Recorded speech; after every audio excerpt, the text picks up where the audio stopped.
Bonjour à tous et bienvenue à C'est lundi, que lisez-vous, édition 76. Donc je commence tout de suite avec ce que j'ai lu la semaine dernière. Donc j'ai terminé Le Brasier des souvenirs, donc Phénix 2.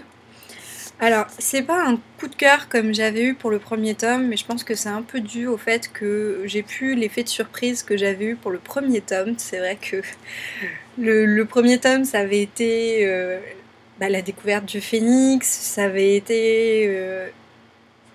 comment dire, je m'étais vraiment retrouvée complètement plongée dans cet univers, dans l'inconnu, et c'est vrai que ça avait un petit plus.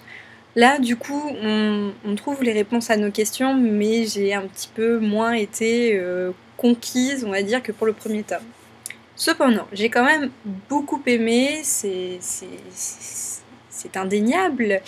C'est vrai que là, je suis assez contente qu'on puisse en fait enfin connaître un petit peu le passé donc, de nos trois héros. C'est vrai que j'aurais peut-être même voulu qu'on en sache un tout petit peu plus, parce que du coup je pense que ça peut être vraiment intéressant, c'est même quelque chose à exploiter du fait qu'ils aient vécu pendant des centaines d'années. Et donc vraiment il manque juste ça. Sinon sur le couple principal, je suis assez contente, ça se passe bien. Il n'y a pas trop en fait de ce qu'on peut retrouver dans certains livres, c'est-à-dire alors on se retrouve enfin, ensuite on se dispute, on se retrouve enfin, et puis on se redispute, et enfin finalement on va se retrouver.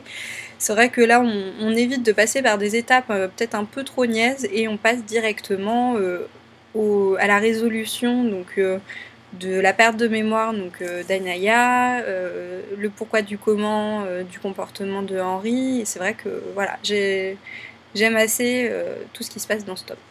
Donc du coup une bonne saga, c'est vrai que comme il n'y a que 2 tomes, bah, c'est déjà terminé, c'est triste. Donc mais moi j'aime bien, voilà, vraiment c'est une saga que je vous recommande. En plus une saga à 2 tomes c'est quand même rare, je trouve que c'est bien, ça change des sagas à rallonge où ça finit jamais tout simplement, et donc vraiment pas mal, d'autant plus que vraiment je la trouve pas jeunesse du tout, elle est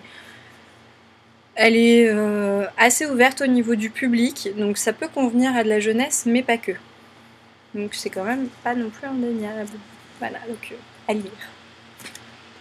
Ensuite j'ai aussi lu, si mon reader veut bien retourner l'image parce que là ça fait aïe. Donc j'ai aussi lu Asmaan, le tome 1, le murmure des batailles. Alors, autant vous dire tout de suite, le e-book comporte seulement environ 80 pages. Donc 80 pages, c'est vraiment très très court. Donc en fait, c'est vrai qu'il ne faut pas voir ce tome comme un tome, mais plutôt comme une première partie d'un gros livre. Parce que du coup, là, je trouve que en 80 pages, c'est vraiment la première partie d'un livre où l'auteur va nous expliquer en fait qui sont les différents protagonistes, va nous expliquer un petit peu l'univers dans lequel on va évoluer, mais c'est tout. C'est vrai que là, pour le coup, je trouve qu'on va pas beaucoup plus loin, et c'est peut-être un peu dommage. Donc c'est vrai que donner mon avis sur une partie du coup aussi courte, c'est un peu difficile. Mais c'est vrai que ça a l'air d'être intéressant. Quand même, on voit qu'il y a quand même plusieurs protagonistes, sans non plus qu'il y en ait trop. Et chacun évolue dans un royaume différent. Donc c'est vrai que quand ils vont tous se retrouver, ça pourrait être pas mal. Donc pour le moment, je pense que je peux pas trop donner mon avis. C'est un peu short. Voilà. C'est ni bon ni mauvais. Alors j'ai aussi lu... Ouais, cette semaine, j'ai bien lu. Le plus petit... Attendez, je recommence. Donc, le plus petit baiser jamais recensé, de Mathias Malvieux. Donc, en fait, c'est pas le premier livre que je lis de cet auteur, enfin, qui n'est pas que un auteur. J'ai aussi lu La mécanique du cœur, qui avait été un énorme coup de cœur pour moi. C'est vrai que pourtant je suis chiante au niveau coup de cœur, hein. Mais vraiment, quand j'avais refermé le livre. Et du coup, en fait, alors celui-là, J'ai mis plusieurs jours à le lire, pourquoi? Parce qu'en fait, à chaque fois que je me mettais à le lire, j'avais pas l'impression de me mettre dans le livre parce qu'il y avait quelque chose d'extérieur qui me dérangeait, du bruit ou vraiment quelque chose qui m'empêchait de vraiment aller à fond dans l'histoire. Donc du coup, c'est vrai que je l'ai lu, j'ai lu 50 pages en 2 jours parce que je voulais pas aller trop loin et louper l'histoire. Et après, je l'ai vraiment lu hier. Et du coup, donc pas un coup de cœur comme pour l'autre livre, mais c'est vrai que ça reste une belle histoire. Pour le coup,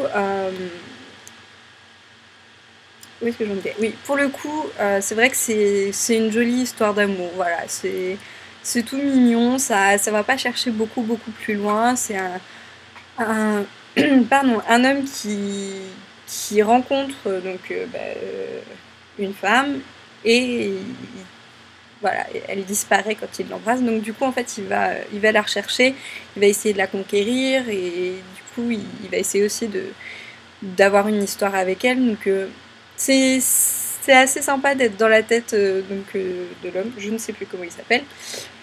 Mais du coup, j'aime bien les tournures de phrases en fait qu'utilise l'auteur. C'est vrai qu'il joue beaucoup sur les images, il transforme les mots comme le sparadramour, ce genre de petites choses. Et c'est vrai que c'est super parce que du coup, on entre dans un univers décalé.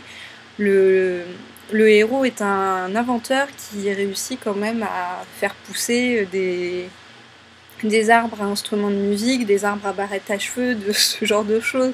Il crée des bonbons, des chocolats qui ont le goût de baiser, enfin plein de choses comme ça. Et c'est vrai que du coup, tant pis, ils rappelleront. C'est vrai que du coup, voilà, ça amène un univers vraiment sympa. Mais j'ai pas envie de recommencer ma vidéo, tant pis, vous aurez le téléphone qui sonne. Donc du coup, je recommence, je reprends, je suis désolée. Donc, en fait, c'est vrai qu'on est dans un univers vraiment décalé, vraiment sympa, et en même temps, on sait pas trop si c'est d'époque, ou pas, on sait pas trop où on est, mais c'est pas gênant. Voilà. On évolue bien, enfin, je veux dire, l'histoire évolue bien, ça traîne pas trop en longueur, de toute façon, c'est un livre assez court, et donc voilà, je vous le conseille. Vraiment, cet auteur, je pense que je vais essayer de me lire les autres livres qu'il a écrits, parce que je trouve qu'il a vraiment un super style. Voilà, ça sort de l'ordinaire. Donc du coup, comme j'ai fini ce livre-là hier soir, je n'ai pas encore de lecture en cours, donc du coup, je vais vous présenter ma prochaine lecture, et dont j'adore la couverture. C'est le journal intime d'une call girl. Donc en fait, c'est la nouvelle édition, hein. Il est déjà paru il y a super longtemps. Il y a même une série qui avait été adaptée du livre. Et c'est vrai que là, la nouvelle édition, moi je la trouve magnifique. Elle est vraiment classe. Je la trouve sublime. Donc voilà, du coup, comme c'est vrai qu'en fait je crois que j'avais suivi un épisode de la série, je m'étais pas spécialement arrêtée dessus. Et là, c'est vrai que la nouvelle couverture, la nouvelle édition me donne envie de savoir un petit peu ce qui se passe. Donc, je vous dirai ça la semaine prochaine. Hein, on fait comme ça? Bien écoutez, sur ce... Ah oui, si, petite chose. 2 petites choses même. Au niveau concours, excusez-moi. Donc au niveau concours, il y en a un sur ma page 50 nuances qui a débloqué.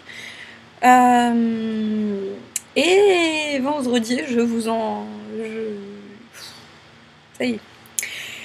Et donc pour vendredi, il y en a un de prévu et je vous laisse découvrir vendredi de quoi il s'agit. Voilà. Sur ce, je vais vous souhaiter une bonne journée, une bonne soirée, une bonne semaine avec de bonnes lectures et je vous dis à lundi prochain. Salut à tous!